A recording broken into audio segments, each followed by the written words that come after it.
National Herald money laundering मामले में कांग्रेस की पूर्व अध्यक्षा सोनिया गांधी और नेता प्रतिपक्ष राहुल गांधी के खिलाफ चार्जशीट फाइल हो गई है। कांग्रेस के वरिष्ठ नेता और पूर्व मुख्यमंत्री अशोक गहलोत हमारे साथ हैं। सर, किस तरह से देख रहे हैं कांग्रेस के दो बड़े नेताओं के खिलाफ चार्जशीट? और बार बार आप कह रहे थे नेशनल हेराल्ड का मामला स्टेट स्पॉन्सर पूरा ये कार्य चलाया जा रहा है। पागलपन की हद होती है भाई, पागलपन की हद होती है। 90 साल पहले जो अखबार शुरू किया गया पंडित नेहरू जी ने, नेशनल हेराल्ड को, दो अखबार और थे, एक हिंदी का एक उर्दू का, और वो आज़ादी के बाद में जो कुछ 80 साल बाद में या 70 साल बाद में संकट की स्थिति आई, वो बंद हो गया बीच में। तो कांग्रेस वापस चाहती थी इसको वापस प्रारंभ करें, इसलिए 90 करोड़ रुपए दिए गए एजीएल को, जो एसोसिएट के नाम से जनरल कंपनी थी लिमिटेड, दिए गए। उसमें लगभग 70 करोड़ रुपए तो थे तनख्वाह चुकाने के लिए, जो बेचारे 10-15 हज़ार तनख्वाह नहीं मिल पा रही थी, कि भाई इसको नए सिरे शुरू करें। तो पुराने जो कर्मचारी थे उन सब का हिसाब किताब कर दिया। एक शुभ संकेत था भाई, चलो मतलब हमें पैसा मिल गया। तो 10 साल बाद मिला, 15 साल बाद मिला, तनख्वाह नहीं मिली। मैं जानता हूँ कई लोगों को जिनको तनख्वाह मिलती नहीं थी तो भी लगे हुए थे बेचारे मिशन के रूप में। एक मिस्टर भार्गव थे जयपुर के अंदर, वो भी लगे हुए थे। तो ये, और 20 करोड़ रुपये दिए वापस शुरू करने के लिए, कुछ तो मशीनरी का हो या और कुछ प्रोसेस हो। ये एआईसीसी ने दिया एजीएल को। नई कंपनी बनाई जिससे कि नए शेयर से ये अखबार शुरू हो सके। अब आप बताइए, यंग इंडियंस कंपनी बनी, नॉन प्रॉफिटेबल, कोई इसमें प्रॉफिट नहीं हो सकता, कॉमर्शियल काम नहीं हो सकता, बनाई गई और शुरुआत करी गई, और ईडी आ गई, इनकम टैक्स, ईडी, सीबीआई, पता नहीं क्या क्या ये लोग तंग करते रहते हैं लोगों को। और जांच हो चुकी इसकी, आईओ जो था, इन्वेस्टिगेटिंग ऑफिसर था, वो जांच कर दी सोनिया जी, राहुल जी कोई इसमें मुलजिम नहीं बनते हैं। उसके बाद में मुलजिम बना के चार्जशीट पेश कर दी गई। आप बताइए देश किस दिशा में जा रहा है? ये डेमोक्रेसी है जहाँ पर आप इस प्रकार से दबाव देकर के एजेंसियों का दुरुपयोग कर रहे हो, और सोनिया जी और राहुल जी का आप टारगेट कर रहे हो, जबकि इसमें कोई लेन देन हुआ ही नहीं है, पैसे का लेन देन हुआ नहीं है। कोई मनी लॉन्ड्रिंग कैसे हो गई जब पैसे का लेन देन किसी के साथ हुआ ही नहीं, आपस का लेन भी नहीं हुआ है, तो कैसे हो गई? तो इस प्रकार से जो ये इन्होंने किया है, तरीका अपनाया है, ये अच्छा नहीं है। और मैं समझता हूँ कि नतीजे भुगतने पड़ेंगे इन लोगों को खुद को भी। सर, आप बार बार कहते रहे कि ये पूरा मामला और इस तरह के ईडी और सीबीआई की जो भी कार्रवाई होती है कांग्रेस नेताओं पर, कांग्रेस के कार्यकर्ताओं को दबाने के लिए, उन्हें कांग्रेस पार्टी को फाइनेंशियली कमजोर करने के लिए ये पूरी कार्रवाई है। तो दिखता ना, आज इतना धन इकट्ठा कर लिया इन लोगों ने, धन बल के आधार पर ही डेमोक्रेसी चला रहे हैं लोग चुनाव जीतने के लिए। क्या दुरुपयोग हो रहा पैसों का चुनाव जीतने के लिए, कोई कल्पना नहीं कर सकता। कल्पना नहीं कर सकते हैं किस प्रकार से धन का दुरुपयोग करते हैं चुनाव जीतने के लिए। कहाँ का करते हैं धन का दुरुपयोग, सोच नहीं सकता कोई। नाम कटवाना, नाम जुड़वाना अलग है।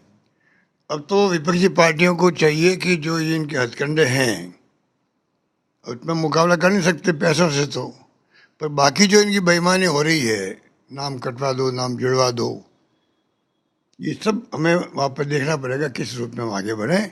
और खड़गे साहब, राहुल गांधी जी लगे हुए भी हैं। जिस प्रकार से प्रोसेस शुरू हुए हैं, दिल्ली में मीटिंग हो रही लगातार, जिला अध्यक्षों की मीटिंग बुलाई गई, अभी अहमदाबाद में अधिवेशन हुआ है। राहुल जी गए हुए 2 दिन गुजरात के अंदर, सीनियर्स को लगाया गया ऑब्जर्वर्स। तो इनको समझ आना चाहिए कांग्रेस इतना मजबूत संगठन है, वो कोई इनकी हरकतों से कोई घबराने वाला नहीं है। राहुल गांधी खुद ही जानते हो आप, वो ऐसा बंदा है ना वो तो खुद कह रहा डरो मत, उनका नारा है डरो मत।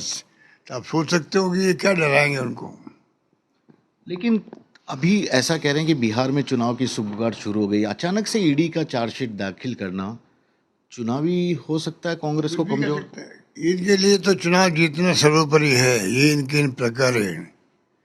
इसलिए जो आप कह रहे हो उसमें सच्चाई हो सकती है। कुछ भी कर सकते हैं, रॉबर्ट वाड्रा जी के ऊपर अलग से, खाचरवाज जी के यहाँ पे अलग से कर दिया, रेड करा दी।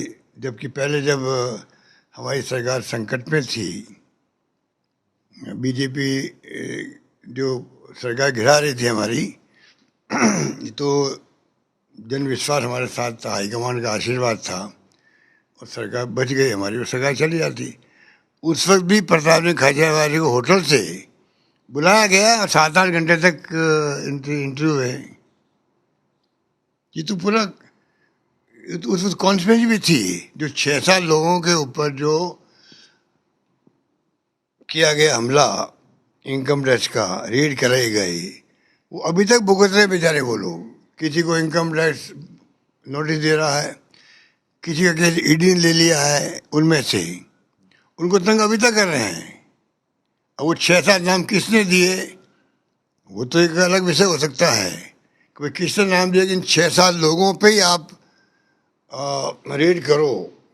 एक तरफ तो हम लोग मीटिंग कर रहे थे बचाने के लिए सरकार को, एक तरफ हमारे साथियों या रेड हो रही थी उसी दिन सुबह सुबह। तो ये जो 6-7 नाम सेलेक्ट किए गए जो मेरे करीब माने जाते थे, वो भी एक रहस्य था। और प्रताप सिंह का भी उसके अंदर बुलाया गया इसको 6-7 घंटे के लिए, उसके बाद बाबू बुला लिया गया। तो ये 6-7 नाम किसने दिए, ये भी एक पता नहीं सरकार में कौन ऐसे लोग थे जिन योजना बनाई कि भाई किस प्रकार से हमें सरकार गिराना है और गिराने के लिए क्या क्या हमें कदम उठाने हैं। उसके अंतर्गत ये 6-7 नाम सेलेक्ट किए गए जिनको मैं जानता था, पर मेरे भाई भी उसके अंदर एक है। तो ये जो केसेस बना बना के किए गए, मैं समझता हूँ ये पूरी षड्यंत्र वही था। अब पता नहीं उस षड्यंत्र के अंतर्गत ये वापस ये प्रताप सिंह खचरेवाल जी क्या किया है, पता नहीं और किसी के ऊपर क्या रेड करेंगे, पता नहीं, टाइम बताएगा। सर एक आखिरी सवाल, आज से राहुल गांधी जी का मिशन गुजरात शुरू हो रहा है, गुजरात में बड़ी बैठक ले रहे हैं, अधिवेशन भी हुआ है। किस चीज की उम्मीद आप करते हैं आने वाले दिनों में कांग्रेस पार्टी के संगठन के हिसाब से? देखिए, जो सीनियर मोस्ट लोगों लगाया गया है, मेंबर पार्लियामेंट है, एक्स मेंबर पार्लियामेंट है, सेक्रेटरी, जनरल सेक्रेटरी या प्रभारी हैं, या इतना पहली बार प्रयोग हुआ है गुजरात के अंदर। तो मुझे याद आता 2017 जब मैं प्रभारी था, तभी राहुल गांधी जी ने कैंपेन किया था, मंदिरों में सब जगह गए, धार्मिक स्थलों पर गए थे, बस यात्रा करी थी लंबी, और मैं समझता हूँ कैंपेन शानदार करे। 77 सीटें हमारी आ गई, 5 इंडिपेंडेंट हमारे साथ आ गए, तो 8-10 सीटें और हो जाती तो सरकार हमारी बनती। तो 77 जो आई थी 2017 में, अब आप 27 है ये। अब देखेंगे 27 के अंदर भी कांग्रेस जो राहुल गांधी जी ने कहा है उसके अंदर भी सरकार हमारी बनेगी।